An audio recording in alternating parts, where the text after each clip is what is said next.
Hello दोस्तों, स्वागत है आपका हमारे यूट्यूब चैनल सोशियोलॉजी क्लासेस में। तो एग्ज़ाम जैसे नज़दीक है और एक नोटिफिकेशन आ रहा है। नोटिफिकेशन जो कि वायरल हो रहा है, दिखा रहा है कि एग्ज़ाम एक्सटेंड हो गया है, लेकिन आधिकारिक वेबसाइट पर ऐसी कोई नोटिफिकेशन की सूचना नहीं दिखाई दे रही है। तो आप लोग आधिकारिक वेबसाइट NTA की चेक करते रहिएगा। चलिए आज का पहला प्रश्न देखते हैं। निम्नलिखित में से जाति के राजनीतिक गतिशीलता के कौन से प्रकारों का उल्लेख रुडोल्फ एंड रुडोल्फ नहीं करते हैं? ऊर्ध्व गतिशीलता की बात करते हैं, क्षैतिज गतिशीलता की बात करते हैं, विभेदक गतिशीलता की बात करते हैं, जबकि व्यावसायिक गतिशीलता की बात नहीं करते हैं। इसलिए हमारा राइट आंसर सी हो जाएगा। अगला है, निम्नलिखित में से किस एक के लिए यह विश्वास किया जाता है कि जाति के ऊर्ध्वाधर इकाई के रूप में निरूपित करता है, अर्थात गतिशीलता के रूप में दिखाई देता है? तो यह वर्ण व्यवस्था होगा। अगला, सॉरी, यहाँ वर्ण व्यवस्था नहीं होगा, यहाँ संस्कृतिकरण होगा। जाति के ऊर्ध्वाधर इकाई को निरूपित कौन करता है? संस्कृतिकरण के माध्यम से व्यक्ति जाति की ऊर्ध्वाधर गतिशीलता को दिखाई देता है। अगला, उस प्रक्रिया को व्यक्त करता है जिसमें दूसरों को प्रतिष्ठा, संपत्ति या शक्ति को सोपानित अंशों के साथ एक तादात्म्य पर व्यवस्थित किया जाता है। सामाजिक स्तरीकरण, सामाजिक विभेदीकरण, श्रम विभाजन या असमानता। तो प्रतिष्ठा और संपत्ति एवं शक्ति से आधार पर वर्गीकरण को क्या कहेंगे? सामाजिक स्तरीकरण कहेंगे। किसके द्वारा? वेबर द्वारा यह कहा गया। किस? वेबर द्वारा। अगला, सामाजिक स्तरीकरण के प्रकार के अनुक्रम में सजाएं। तो सर्वप्रथम जागीर, उसके बाद दास प्रथा, उसके बाद वर्ग प्रथा, उसके बाद बुद्धिजीविता, मतलब आज की जो चल रही है होगा। तो इसका राइट आंसर हो जाएगा ए। अगला, प्रकार्यात्मक स्तरीकरण के रूप में द्वैध संगठन किन में प्रचलित है? जाति में, वर्ग में, समाज में, जनजातियों में। तो द्वैध संगठन की प्रकार्यात्मक रूप से जनजातियों में देखी जाती है।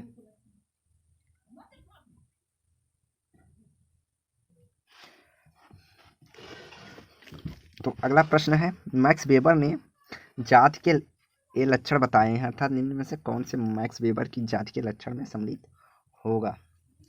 एक निजाति समूह, एक समुदाय, या हिंदुओं की धर्म सभा, या एक समृद्ध परिस्थिति समूह। तो इसका राइट आंसर डी हो जाएगा। उन्होंने जाति को एक समृद्ध परिस्थिति समूह के रूप में देखा है। अगला है, प्रबल जाति की निश्चयात्मक विशेषताएं हैं। तो इनमें से प्रबल जाति की विशेषताएं कौन सी है? तो संख्या बल, अर्थात संख्या में अधिकता, उच्चतम अनुष्ठानिक परिस्थिति जो कि ब्राह्मणों की होती है, तो प्रबल जाति के रूप में यह नहीं गिनी जाएगी। ब्राह्मण क्षत्रिय इसमें आते हैं।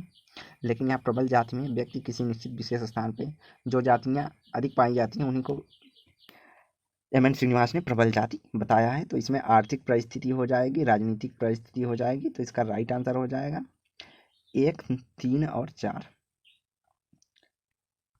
सी। अगला है, कौन से कथन सही है? तो निम्नलिखित में से कौन सा कथन सही है? जाति तथा वर्ग दोनों सामाजिक स्तरीकरण के रूप में है। यह कथन सही है।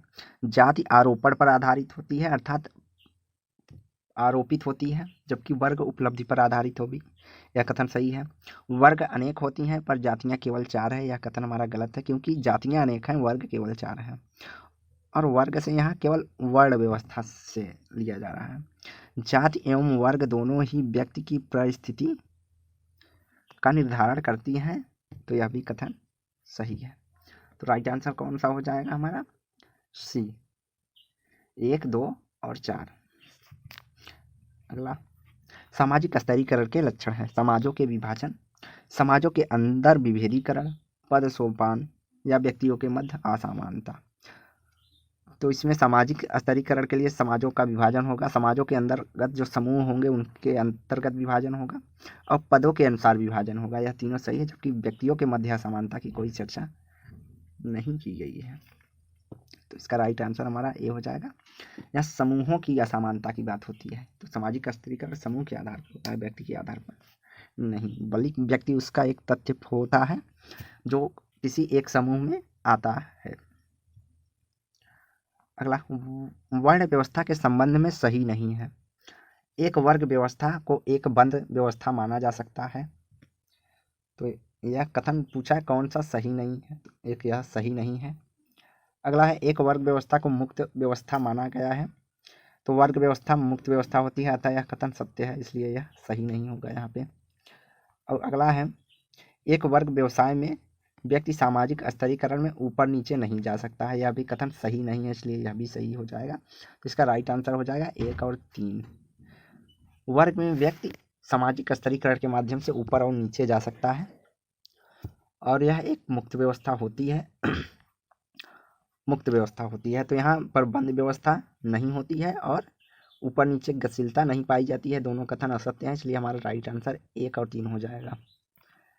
अगला है, प्रबल जाति के लिए निम्नलिखित कथनों में से कौन सही है। एम.एन. श्रीनिवास ने मैसूर गांव के एक अध्ययन पर प्रबल जाति की अवधारणा को प्रथम बार उल्लेख किया है, सही है। भूमि का स्वामित्व स्थापित करने में मदद करता है, अर्थात जो भी वहाँ पर प्रबल जातियाँ होती हैं उनके पास भूमि की अधिकता पाई जाती है, यह भी कथन सही है।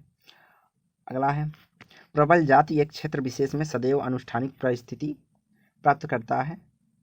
तो यह ऑप्शन अभी हमने ऊपर देखा है कि यह ऑप्शन नहीं होगा, तो यह गलत है। प्रबल जाति एक क्षेत्र अन्य निम्न जातियों के लिए सदैव संदर्भ समूह होता है, तो यह भी सही होगा। तो इसका राइट आंसर हो जाएगा हमारा 1, 2 और 4। 1 और 2, 4, तो इसका राइट आंसर सी होगा। अगला है, जाति व्यवस्था की विशेषताएं हैं। तो जाति व्यवस्था की विशेषताएं हैं, खान पान पर प्रतिबंध, समानता नहीं होती है, असमानता होती है, आपसी सहयोग का अभाव होता है, सहयोग की भावना भी पाई जाती है जातियों में, और यह सामाजिक स्तरीकरण करता है, यह भी सही है। तो 1 और 4 हमारा सही हो जाएगा, ऑप्शन नंबर डी। अगला है, निम्नलिखित जाति समूहों पर विचार कीजिए। उत्तर प्रदेश के जाट, केरल के नायर, बिहार के नाई, कर्नाटक के उक्कालिंगा। तो इसमें पूछा क्या है, इनमें से किन समूहों में जाति व्यवस्था में ऊर्ध्वमुखी गतिशीलता प्राप्त हुई है, अर्थात अपनी निम्न परिस्थिति से ऊपर उठकर उच्च परिस्थिति में इन्होंने गतिशीलता की है। तो इसका राइट आंसर हो जाएगा, जाट जो हैं वो अभी अपने आप को छत्री बताते हैं, ओबीसी कैटेगरी से ऊपर आ गए हैं, जनरल बताते हैं। केरल के नायर भी और कर्नाटक के उक्कालिंगा की बात एम.एन. श्रीनिवास ने की ही है। तो यह तीनों ऊर्ध्वमुखी जाति व्यवस्था में गतिशीलता प्राप्त किए हैं। तो 1, 2, 4 हमारा DI सही हो जाएगा। अगला है, निम्नलिखित विशेषताओं पर विचार कीजिए। समाज का खंडनात्मक विभाजन, समाज का बोरेक विभाजन, या धार्मिक निर्योग्यताओं एवं विशेषाधिकार। निम्न में से जाति व्यवस्थाएं की विशेषताएं कौन सी हैं। तो इसका राइट आंसर हो जाएगा, समाज का खंडनात्मक विभाजन होता है जाति के माध्यम से। और अगला, धार्मिक निर्योग्यताओं अर्थात शुद्धता एवं असिद्धता के आधार का विशेषाधिकार प्राप्त होता है, अर्थात निम्न जातियों को धार्मिक विशेषताओं की नियोग्यताएं होती हैं और वहीं उच्च जातियों को इसका विशेषाधिकार प्राप्त होता है। तो ऑप्शन नंबर 1 और 3 हमारा सही हो जाएगा, डी। जाति स्तरीकरण की व्यवस्था किस पर आधारित होती है, पुनर्जन्म पे, चतुर्वर्ण पे, वर्ण व्यवस्था, वर्णाश्रम या गोत्र पर। तो इसका राइट आंसर हो जाएगा बी, चतुर्वर्ण पर जाति व्यवस्था आधारित है। अगला, वर्ग चतुर्वर्ण क्या है, जो ब्राह्मण, वैश्य, क्षत्रिय और शूद्र चतुर्वर्ण हैं उन्हीं के अंतर्गत जातियां उपजातियों में बदलती चली गई आगे और जातियों का रूप ले लिया। वर्ग स्तरीकरण में यथार्थ चेतना अप्रकार्यात्मक होती है क्योंकि वह अभिश्रता में बाधा डालती है, व्यवस्था में उसकी भूमिका के संबंध में, उनकी मांगों के विषय में, या उनकी वास्तविक परिस्थिति के विषय में, या उनके स्वयं के विषय में। तो इसका राइट आंसर हो जाएगा, उनकी वास्तविक परिस्थिति के विषय में बाधा डालती है। कौन, वर्ग अयथार्थ चेतना अप्रकार्यात्मक रूप से बाधा डालती है। अगला प्रश्न है, जाति और वर्ग में मुख्य भेद क्या है। जाति वर्ग विहीन समाज में परिचालित होती है तथा वर्ग जाति विहीन समाज में परिचालित होती है, ऐसा नहीं है। जाति सदैव समृद्ध होती है जबकि सदैव निवृत्त होता है, यह भी सही नहीं है। जाति के मामले में व्यक्ति की परिस्थिति आरोपित होती है अर्थात जन्म से प्राप्त होती है, जबकि वर्ग में अर्जित होती है अर्थात उपलब्धि पर प्राप्त होती है। तो राइट आंसर हमारा सी हो जाएगा। सी हमारा सही है। जाति और वर्ग में अंतर को मुख्यतः यह विशेषता बताती है। अगला है, जाति व्यवस्था में व्यक्ति को सर्वाधिक हानि उठानी पड़ती है जबकि वर्ग व्यवस्था में ऐसा नहीं है, तो यह भी गलत है। अगला है, सामाजिक स्तरीकरण का अध्ययन है। सामाजिक समस्याओं का अध्ययन, सामाजिक विभेदों का अध्ययन, सामाजिक असमानताओं का अध्ययन या फिर सामाजिक विघटन का अध्ययन। तो इसका राइट आंसर हो जाएगा, स्तरीकरण हमारा मुख्यतः विभेदों का अंतर और असमानताओं का अध्ययन करता है, तो 2 और 3 हमारा सही हो जाएगा। अगला, जजमानी व्यवस्था उपलक्षित करती है जातियों की कार्यमूलक अन्योन्याश्रितता को, अन्यत्रवासी भूस्वामी को, सामाजिक परस्पर संबंध के सिद्धांत को या संरचनात्मक गतिशीलता को। तो जजमानी व्यवस्था है जो जातियों में कार्यमूलक अन्योन अर्थात एक दूसरे की आश्रितता को व्यक्त करती है और सामाजिक परस्परता के सिद्धांत पर अर्थात लेन देन के सिद्धांत को व्यक्त करती है, विनिमय के सिद्धांत को व्यक्त करती है। तो राइट आंसर हो जाएगा हमारा 1 और 3 बी। अगला है, सामाजिक स्तरीकरण समाज का अधिश्रेणी विभाजन। समाज का अधिश्रेणी विभाजन है लोगों की सांस्कृतिक पृष्ठभूमि पर आधारित होती है। समाज के समूह में विभाजन की संविधात्मक व्यवस्था है। तो उपयुक्त कथन में से कौन सा सही है? तो सामाजिक जो स्तरीकरण है वह समाज का अधिश्रेणी विभाजन है और वह लोगों के सांस्कृतिक पृष्ठभूमि पर आधारित है। यह दोनों कथन सही है। जबकि संविधात्मक व्यवस्था यह संस्था के बारे में कहा जा रहा है। तो ऐसी बात नहीं है कि आप संविधा पर किसी समूह के सदस्य बन जाएं और फिर छोड़ दें, तो ऐसी बात नहीं होती है सामाजिक स्तरीकरण में। तो इसका राइट आंसर हमारा हो जाएगा 1 और 2।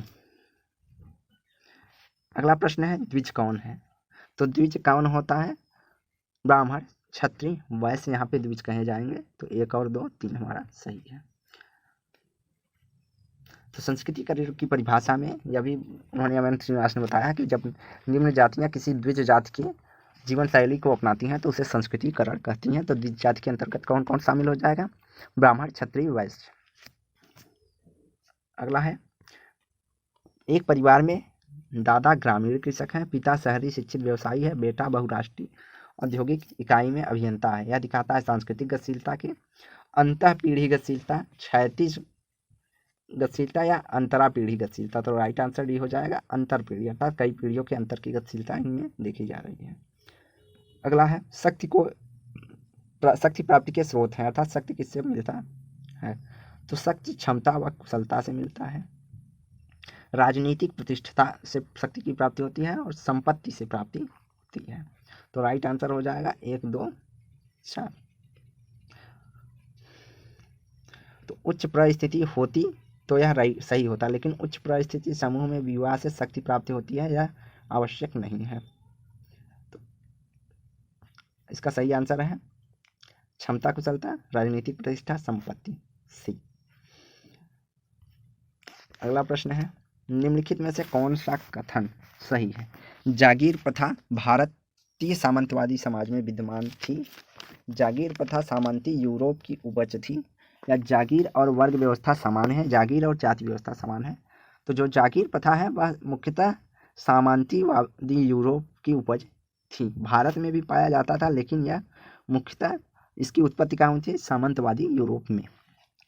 अगला, आधुनिक समाज में यदि एक किसान का पुत्र शहर में कुशल कारखाना श्रमिक हो जाता है तो यह उदाहरण है। तो यहाँ पूछा है, आधुनिक समाज में एक किसान का पुत्र शहर में कुशल कारखाना श्रमिक हो जाता है, तो यह उदाहरण होगा क्षैतिज गतिशीलता, ऊर्ध्वाधर गतिशीलता या अधोमुखी गतिशीलता या भौगोलिक गतिशीलता। तो राइट आंसर बी हो जाएगा, ऊर्ध्वमुखी गतिशीलता। अगर यहीं पे कुशल शब्द हटा दे, केवल कारखाना श्रमिक अगर होता तो यहाँ पर क्षैतिज गतिशीलता आंसर सही होगा। इसलिए आपको कहीं कन्फ्यूजन ना हो, इसलिए हम बता दे रहे हैं। अगर कहीं पे भी कुशल श्रमिक दिया होगा तो व्यक्ति की किसान की परिस्थिति से ऊपर उठता है, और केवल श्रमिक दिया रहता है तो किसान और श्रमिक को एक ही कैटेगरी में रखा जाता है, इसलिए क्षैतिज गतिशीलता होती है। तो यह वीडियो यहीं समाप्त करते हैं। वीडियो को लाइक एंड शेयर करें, चैनल को सब्सक्राइब करें। थोड़ा हेल्थ इशू के कारण वीडियोस नहीं आ रही हैं और आवाज़ में भी आपको फ़र्क समझ में आ रहा होगा। तो डेली क्विज के लिए आप टेलीग्राम चैनल पर जुड़ सकते हैं, जिसपे 2 से 3 टाइम पर क्विज कराया जा रहा है इस समय। और जुड़कर आप डेली प्रैक्टिस सेट कर सकते हैं, क्योंकि एग्ज़ाम नज़दीक है, प्रैक्टिस सेट सबसे आवश्यक है।